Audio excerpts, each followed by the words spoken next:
گزشتہ سے پیوستہ جمعہ میں میں نے کچھ ذکر کا طریقہ اور اس کے بارے میں کچھ بات کہی تھی، تو ایک سے زیادہ احباب نے، دوستوں نے اس کے بارے میں کچھ چیزوں کے بارے میں استفسار کیا ہے۔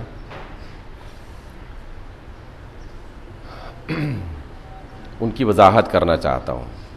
تاکہ تمام لوگوں کے لیے اس میں افادیت ظاہر ہو جائے۔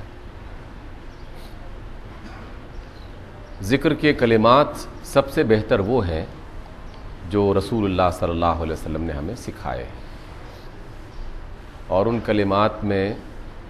آپ سب لوگ اچھی طرح جانتے ہیں کہ اللہ اکبر، سبحان اللہ، الحمدللہ،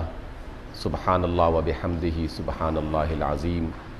لا الہ الا اللہ، محمد رسول اللہ، اور پھر درود کے حوالے سے مختلف قسم کے کلمات، جس میں سب سے معروف جو ہے درود، وہ درود ابراہیمی، اللہم صلی علی محمد والا۔ اس کے علاوہ بھی رسول اللہ صلی اللہ علیہ وسلم پر مختصر درود پڑھنے کے مختلف انداز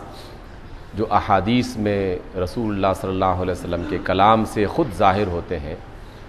جس میں کبھی صرف صلی اللہ علیہ وسلم کہہ دینا، کبھی علیہ الصلاۃ کہہ دینا،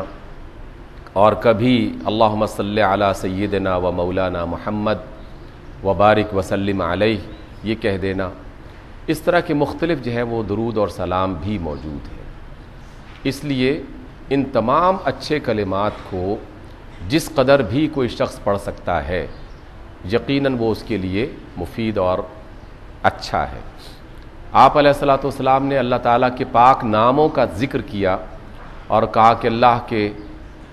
99 نام ہیں، 99 نام ہیں، اور خود اللہ اس میں شامل کر دیا جائے تو یہ 100 کا عدد پورا ہو جاتا ہے۔ جس نے اس کو پڑھا وہ جنت میں داخل ہو گیا۔ یہ رسول اللہ صلی اللہ علیہ وسلم کا ایک فرمان ہے۔ اس لیے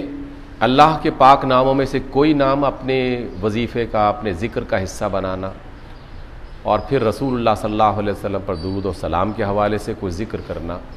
اس کو اپنا معمول بنانا، یہ زیادہ اچھا ہے۔ اب ذکر کی تعداد کیا ہونی چاہیے، اس کے بارے میں کچھ الفاظ تو ایسے ہیں جو اللہ کے رسول صلی اللہ علیہ وسلم نے باقاعدہ بتا دیے اور اس کی تعداد کا تعین بھی کر دیا۔ ان میں سب سے زیادہ معروف ذکر تو وہی ہے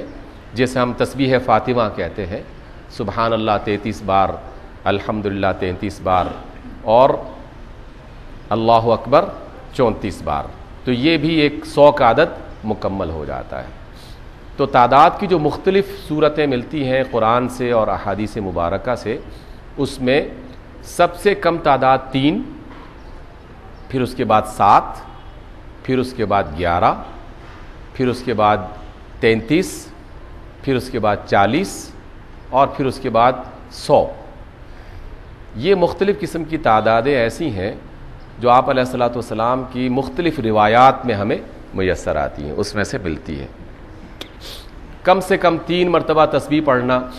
اسی وجہ سے اس کو اختیار کیا گیا کہ ہم نماز میں جب رکوع میں جاتے ہیں، سجدے میں جاتے ہیں، تو تمام فقہاء اس بات پر متفق ہیں کہ سبحان ربی العظیم اور سبحان ربی الاعلیٰ کم از کم 3 بار پڑھ لینا چاہیے۔ آپ علیہ الصلاۃ والسلام وتر پڑھتے تھے تو اکثر 3 وتر پڑھا کرتے تھے، کبھی ایک بھی ضرورت کے تحت پڑھ لیا اور کبھی 5 اور 7 بھی پڑھ لیے، لیکن عام معمول جو تھا وہ 3 کا تھا۔ رسول اللہ صلی اللہ علیہ وسلم جب روزہ رکھنے پہ آتے تو ایک عام جو آپ کی روایت اور روٹین تھی وہ کہ ہر مہینے کی جو 3 روشن راتیں ہیں، 13، 14 اور 15، یہ 3 راتوں میں آپ علیہ الصلاۃ والسلام روزہ رکھتے تھے، اور کبھی اس میں اضافہ ہو جاتا کہ سوموار اور جمعرات کا روزہ بھی اضافہ کر لیا جائے تو یہ تعداد بڑھ جاتی ہے۔ اس لیے پھر اللہ کے نیک بندوں نے اپنے تجربے کی بنیاد پر 3، 7، 11 اور 10 کا لفظ بھی بعض روایات میں ہمیں ملتا ہے، جس میں عاشورہ اور عشرہ اور اس طرح کے بہت سارے الفاظ۔ تو 3، 10، 11، 33، 40 اور پھر 100، تو اس میں کوئی بھی عدد اگر انسان اختیار کر لے اپنے لیے، اپنی ضرورت اور اپنے فرصت کے اوقات کے مطابق، تو تو اس کو وہ حصہ بنا سکتا ہے۔ اس میں ایک اہم بات بہت لازمی ہے کہ کوئی ذکر اس انداز میں نہیں کرنا چاہیے جو اس کے لیے بوجھ بن جائے، کوئی عبادت ایسی نہیں کرنی چاہیے جو اس کے لیے مصیبت بن جائے، یعنی جس کو وہ مصیبت سمجھنا شروع کر دے، بوجھ سمجھنا شروع کر دے۔ جیسے ہی کسی عبادت کو بوجھ سمجھنا شروع کر دے اسے روک دینا چاہیے۔ اسی وجہ سے رسول اللہ صلی اللہ علیہ وسلم نے اتنے زیادہ نوافل پڑھنے سے منع کیا کہ جس میں انسان اپنے لیے ایک بوجھ کا تصور اپنے ذہن میں لے آئے، یا اتنی زیادہ قرآن مجید کی تلاوت کرنا اپنے اوپر حاوی کر لینا کہ مجھے لازماً 7 دن میں پورا قرآن ختم کرنا ہے یا 1 دن میں پورا قرآن ختم کرنا ہے۔ تو اگر اس کے لیے میسر ہو تو بہت اچھی بات ہے، لیکن اگر اس کے لیے ممکن نہ ہو تو خام خواہ اپنے اوپر کسی جبر کو لاگو نہ کرے، کیونکہ وہ اس کے لیے مصیبت بن سکتا ہے، اس کے دل میں پریشانی آ سکتی ہے، اور جس ذکر میں پریشانی آنا شروع ہو جائے تو ذکر کا بنیادی مقصد ختم ہو جاتا ہے، کیونکہ ذکر تو اطمینان کے لیے ہوتا ہے۔ اللہ نے ارشاد فرمایا الا بذکر اللہ تطمئن القلوب، دلوں کو اطمینان ملتا ہے ذکر کرنے کی وجہ سے۔ اس لیے آپ علیہ الصلوۃ والسلام نے بڑے اعتدال کی راہیں ہمیں سکھائی ہیں۔ جناب عبداللہ ابن مسعود رضی اللہ تعالیٰ عنہ مفسر قرآن بھی ہیں، بہت عظیم الشان عالم صحابی ہیں۔ کچھ لوگ ان کے پاس گئے اور کہا کہ جناب آپ کو اللہ کے رسول نے خصوصی طور پر پسند کیا ہے، تو آپ ہر روز ہمیں درس دیا کریں۔ تو جناب عبداللہ ابن مسعود نے کہا کہ نہیں، ہر روز میں درس نہیں دوں گا، اس لیے کہیں ایسا نہ ہو کہ وہ تمہارے لیے بوجھ بن جائے، اور میں ہفتے میں 1 بار، پھر انہوں نے جمعرات کا دن ان کے لیے مخصوص کر دیا کہ ہر جمعرات کو میں تمہیں قرآن مجید کی اور رسول اللہ کی تعلیمات کے حوالے سے بات کیا کروں گا اور مجلس کا اہتمام کیا جائے گا۔ اس لیے کوئی بھی ذکر ہو اس کو معمول بنانا چاہیے، لیکن ایسے معمول کہ جس میں اسے کوئی پریشانی نہ ہو۔